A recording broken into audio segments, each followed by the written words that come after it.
Hi everyone, this is Rohit. I hope everyone is healthy at their home. I've come up with another chapter from class 10 CBSE Economics. The chapter is Sectors of Indian Economy. Let's not waste time anymore over the concepts of economics because you have already read about economics in class 9th. Just a brief definition for economics: anything that deals with money can be termed as economics. This is the simplest definition to understand for the timing. In this chapter, we will be mainly focusing on the division of economy. Economy कितने parts में divided होती है, उस parts को हम इस chapter में economic terms में डील करेंगे by saying it sectors. Mainly there are 3 sectors of any economy in the world. किसी भी कंट्री की इकोनॉमी की बात करें, 3 सेक्टर्स हमें देखने को मिलेंगे. First is primary sector, second is secondary sector and third is tertiary sector. Simple terms: primary, secondary and tertiary.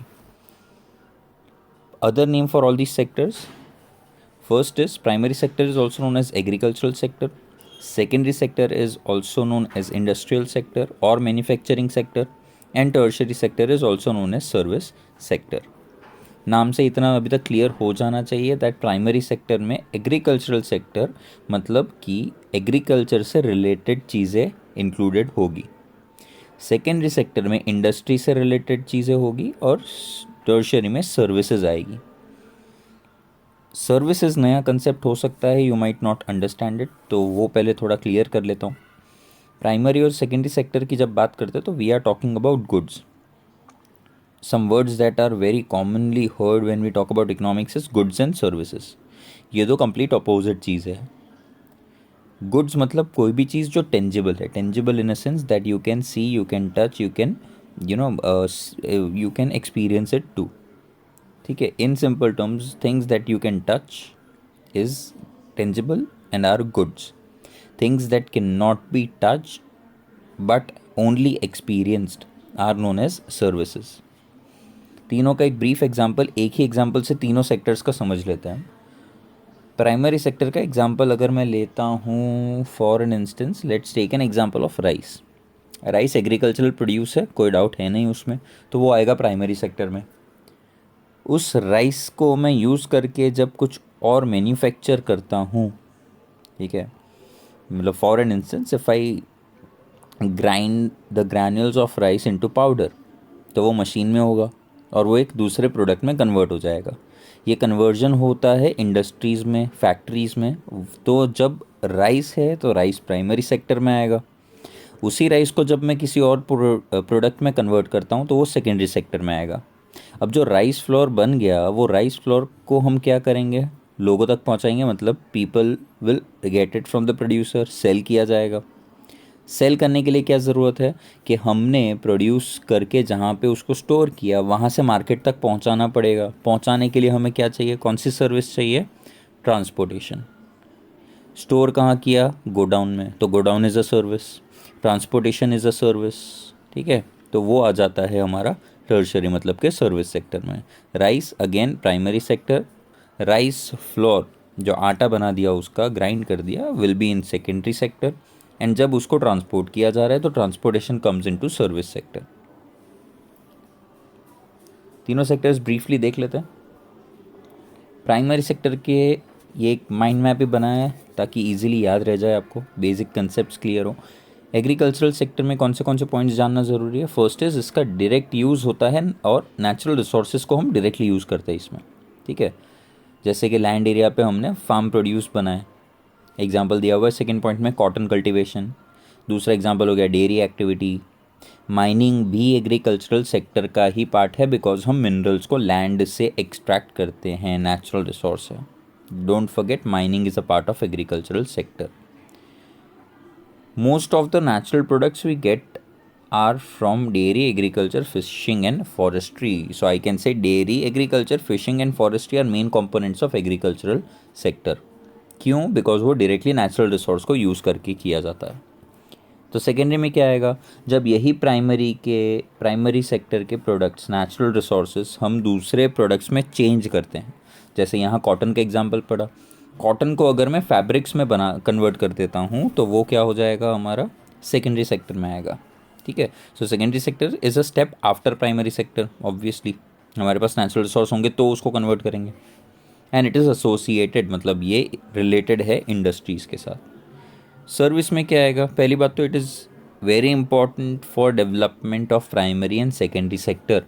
Assume करते हैं कि हमारे पास बहुत कॉटन है, मतलब कि प्राइमरी सेक्टर वेल डेवलप्ड है, इंडस्ट्रीज़ भी बहुत डेवलप्ड है, मतलब हम फैब्रिक भी बना लेते हैं, लेकिन हमारे पास ट्रांसपोर्टेशन नहीं है, तो ना तो वो नेचुरल रिसोर्स कॉटन का कोई फ़ायदा है, ना तो फैब्रिक का कोई फ़ायदा है। On other hand, if I say कि बहुत ही proper well developed transportation and communication network हमारे पास डेवलप्ड है, तो वो क्या करेगा? सपोर्ट करेगा प्राइमरी और सेकेंडरी सेक्टर को। तो जितना ज़्यादा सर्विस सेक्टर डेवलप्ड है उतना ही ज़्यादा प्राइमरी सेकेंडरी डेवलप होता जाएगा। प्राइमरी और सेकेंडरी में गुड्स का प्रोडक्शन होता है, टर्शरी में गुड्स प्रोड्यूस नहीं होते हैं। ये एक सपोर्ट प्रोवाइड करता है पहले दो सेक्टर को, और इसमें गुड्स नहीं आते हैं, कोई प्रोडक्शन नहीं होता है, सर्विसेज आती है। एग्जाम्पल लास्ट पॉइंट में दिखेगा आपको, transportation, communication, godowns, banking, insurance, ये सारी सर्विसेज इसमें आ जाएगी। इसके सिवाय कौन सी स्पेशल सर्विसेज इसमें आ जाती है? So it includes many essential services also. Service sector की बात चल रही है। असेंशियल सर्विसेज किसको बोलते हैं? जो हमारी डेली लाइफ का बहुत ही इंपॉर्टेंट पार्ट होती है, जिसके बिना, without which we can not think of a good life. ठीक है, तो ऐसी सर्विसेज प्रोडक्शन में तो हेल्प नहीं करती है, लेकिन बहुत इंपॉर्टेंट डेफिनेटली है, and is a part of service sector. Examples, मैं अभी पढ़ा रहा हूँ, व teacher teaching in a class. So teaching is a profession, teachers का काम जो है वो सर्विस प्रोवाइड करना है, नॉलेज देना है, तो वो भी इसमें आ जाएगा। डॉक्टर्स ट्रीटमेंट देते हैं, वो भी आ जाएगा। वॉशरमैन, बार्बर, कॉबलर, लॉयर, ये सर्विसेज भी आ जाएगी। अकाउंटेंट वर्क है, एडमिनिस्ट्रेटिव वर्क, ये सब सर्विस सेक्टर का पार्ट है। रिसेंटली, मतलब कि विथ टेक्नोलॉजिकल एडवांसमेंट, बहुत सारी नई सर्विसेज एडअप होती जा रही है। लास्ट पॉइंट में एग्जांपल लिखे हुए हैं उसके। ठीक है, you will get internet cafe, you get ATM, call centre, software company, IT technology develop हो रही है, ये सब सर्विस सेक्टर में आ जाएगा। And when you observe all these things, ये सब की सब इंटेंजिबल्स है। एक टीचर पढ़ाते हैं तो टीचर दिखते हैं, उनकी टीचिंग नहीं दिखती है, पर उसका फ़ायदा होता है। एक डॉक्टर ट्रीटमेंट देते हैं तो you feel better, but you can not see that treatment, you can experience it. ठीक है, so all these things are intangible, thereby that is a part of service sector. तीनों sectors को compare करते हैं, उसमें दो important questions है exam point of view से। फर्स्ट इज़ कि हम ये तो देखते हैं कि तीनों सेक्टर में कुछ प्रोड्यूस होता है, या तो सर्विस या तो गुड्स, तो उसको कैलकुलेट कैसे करें? ठीक है, सो how to calculate various goods and services and how to calculate total production, that is a big question. बहुत ही इंटरेस्टिंग एग्जाम्पल के साथ समझाया हुआ है। ठीक है, एक नॉर्मल तरीका क्या है, तो इकोनॉमिस्ट ने बोला है कि भाई तीनों सेक्टर में जितना भी प्रोड्यूस हो रहा है आप उसको ऐड कर लो, वेरी सिंपल। ठीक है, पर क्या ऐड करना है वो इतना सिंपल नहीं है। इट इज़ वेरी ऑब्वियस, अगर मुझे पूरी कंट्री में कितना प्रोडक्शन हो रहा है तो कैसे पता चलेगा? तो प्राइमरी सेक्टर का प्रोडक्शन प्लस सेकेंडरी सेक्टर का प्रोडक्शन प्लस सर्विस सेक्टर का production is equals to total production. लेकिन इतना सिंप्लीफाइड नहीं है। Let us see the example to understand it better. मान लेते हैं 10,000 kgs ऑफ वीट जो है 8 रुपी पर kg प्रोड्यूस हुआ, तो उसकी टोटल वैल्यू कितनी आई वीट की? 80,000। सिंपल, 10,000 इंटू 8 रुपीज़ पर kg। ठीक है, so 10,000 kg of wheat will give you 80,000 value of wheat. Value of goods and services from all three sectors is added up, called नहीं आएगा, that's a mistake, is added up, मतलब तीनों sector के production को हम add कर लेंगे। But when I say goods, value of goods is added, तो only value of final goods and services should be considered. This is very important. So the question is, मैंने highlight किया ही हुआ है कि what are final goods and services, goods and services और final goods and services में फ़र्क क्या? उसके लिए यहाँ पे एग्जाम्पल दिया हुआ है आपको। एग्जाम्पल ध्यान से देखे अगर, so if a farmer sells wheat to a flour mill at ₹8 per kg, एक फार्मर ने वीट प्रोड्यूस किया, उसने वो वीट उसका आटा बनाने के लिए फ्लोर मील को 8 रुपीज़ पर kg वीट सेल कर दिया। वो मिल क्या करेगी, ऑब्वियसली उसको ग्राइंड कर देगी और उस वीट को कन्वर्ट कर देगी इनटू फ्लोर, आटे में कन्वर्ट कर देगी। और वो उस आटे का क्या करेगी, बिस्किट कंपनी को सेल कर देगी बिस्किट बनाने के लिए। ठीक है, वापस देख लेते हैं। फार्मर ने वीट बनाया, वीट उसने वीट ग्राइंडिंग मिल को सेल किया, वो मिल ने, वो इंडस्ट्री ने उसको पाउडर में कन्वर्ट करके, फ्लोर में कन्वर्ट करके बिस्किट कंपनी को दे दिया। फार्मर ने दिया था 8 रुपीज़ पर केजी, और जो ग्राइंडिंग मिल है उसने बिस्किट कंपनी को दिया 10 रुपीज़ पर केजी, 2 रुपीज़ उसका भी बेनिफिट।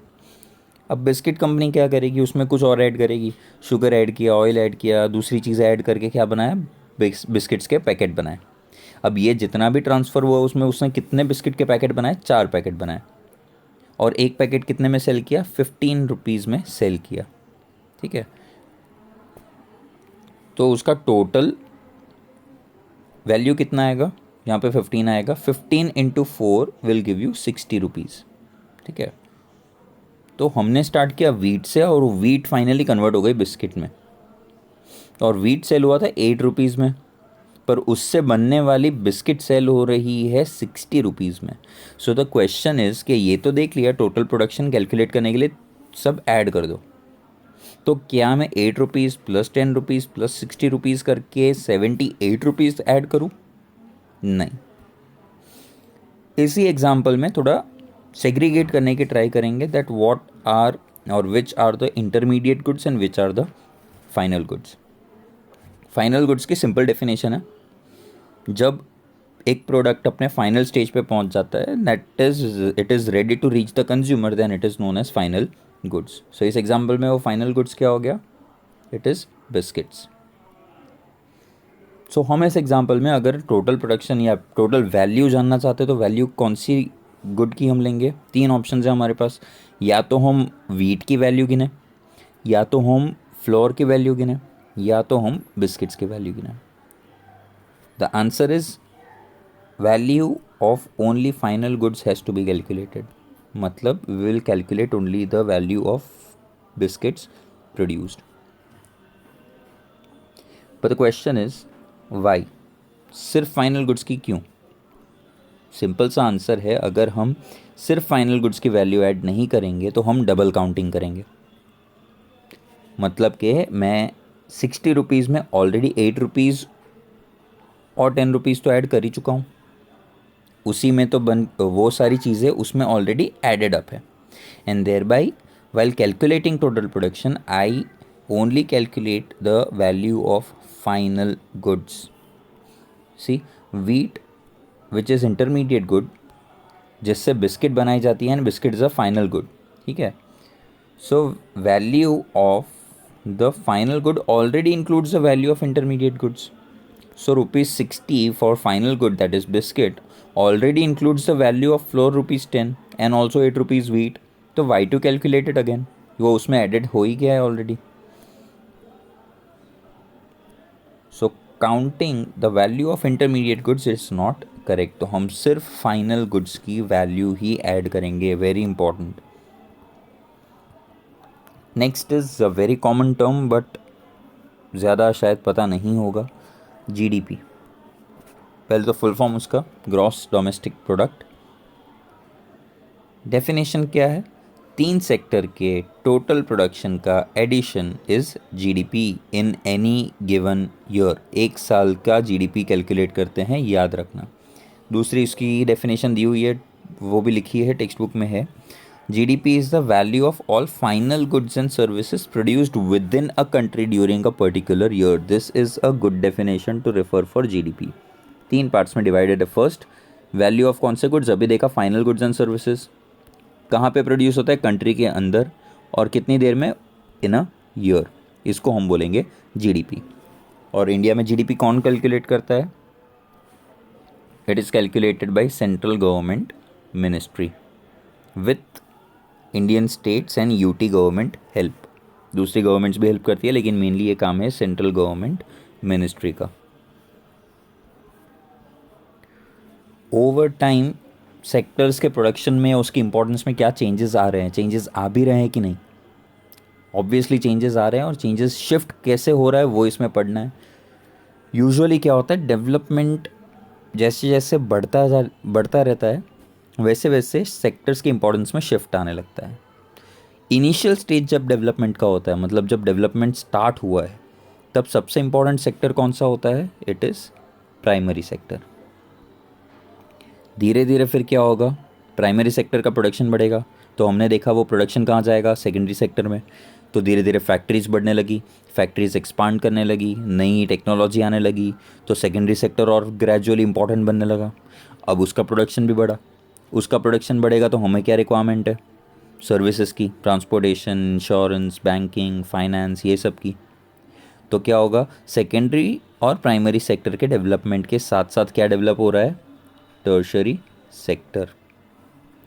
एक डेटा दिया हुआ है सिंपल सा, 2013-14 में सर्विस सेक्टर्स लार्जेस्ट सेक्टर बन गया इंडिया में, और प्राइमरी सेक्टर को उसने रिप्लेस कर दिया। मतलब मैं अगर 1947 की बात करूँ तो 1947 में हमारे कंट्री में तीनों में से सबसे इम्पोर्टेंट सेक्टर कौन सा था? सबसे ज़्यादा प्रोडक्शन वाला? प्राइमरी। 1991 की बात करूँ तो इंडस्ट्रियल सेक्टर था, और आज की डेट का करंट डेटा बोलूँ तो the most important largest sector in India today is service sector. तो ये क्या हो रहा है? चेंजेस आ रहे हैं, सेक्टर्स की इम्पोर्टेंस में चेंजेस आते ही है। बट ऐसा क्यों? कौन से ऐसे रीजंस है जिसकी वजह से इंडिया में सर्विस सेक्टर का प्रोडक्शन या उसकी इंपॉर्टेंस बढ़ती जा रही है? यूजुअली क्या होता है, किसी भी कंट्री की बात करें तो कुछ ऐसी बेसिक असेंशियल सर्विस होती है, जैसे एजुकेशन है, हेल्थ है, बैंकिंग है, इंश्योरेंस है, जो हमेशा इन डिमांड रहेगी। We cannot even imagine a country running without education और हेल्थ, इट्स वेरी ऑब्वियस। और यही सर्विस जब डेवलपिंग कंट्री में होती है तो वो गवर्नमेंट की रिस्पॉन्सिबिलिटी बन जाती है कि वो ये सर्विस जो है वो लोगों के प्रोवाइड करे। एंड टू मेक श्योर कि सर्विस सेक्टर डेवलप हो रहा है, गवर्नमेंट क्या करती है? प्राइमरी और सेकेंडरी सेक्टर को डेवलप करती है, because development of primary and secondary sector leads to development of service sector. Primary और सेकेंडरी सेक्टर इंप्रूव होगा तो लोगों की इनकम बढ़ेगी, बिकॉज एम्प्लॉयमेंट बढ़ रहा है। इनकम बढ़ेगी तो लोग ऐसी चीज़ें डिमांड करना स्टार्ट करेंगे, ऐसी सर्विस मांगना स्टार्ट करेंगे जो आज तक उनके लिए it was only a dream. जैसे 5 year back, if I had no income as I have today, so I could not even imagine 5 years back in time to go to an expensive restaurant. पर मेरी आज के time में 5 साल बाद आज की डेट में मेरी इनकम इतनी बढ़ गई है कि मैं नई सर्विसेज डिमांड करता हूँ। Private school, hospitals, eating out, tourism, घूमने जाऊँगा। तो ये सारी चीज़ें क्यों डेवलप हो रही है? बिकॉज मेरी इनकम बढ़ी। मेरी इनकम क्यों बढ़ी? बिकॉज प्राइमरी सेक्टर डेवलप हुआ, सेकेंडरी सेक्टर डेवलप हुआ। तो I can say primary secondary sector के डेवलपमेंट की वजह से सर्विस सेक्टर डेवलप होता है। एंड ओवर लास्ट डेकेड्स, मतलब कि 10-20 ईयर्स का आप टाइम देखोगे तो बहुत सारी नई सर्विसेज आ रही है। आईटी सेक्टर डेवलप हो रहा है, कम्युनिकेशन टेक्नोलॉजी डेवलप हो रही है, and this is becoming extremely important, and it is rising also, not only in terms of importance but also in terms of its production. I hope you have understood. Remaining part of the chapter deals with employment and unemployment. कौन से sector employment को बढ़ाने की try कर रहा है, कौन सा सेक्टर ज़्यादा एम्प्लॉयमेंट प्रोवाइड करता है, and what can be a possible solution for the problem of unemployment. ठीक है, hope you have understood. Thank you.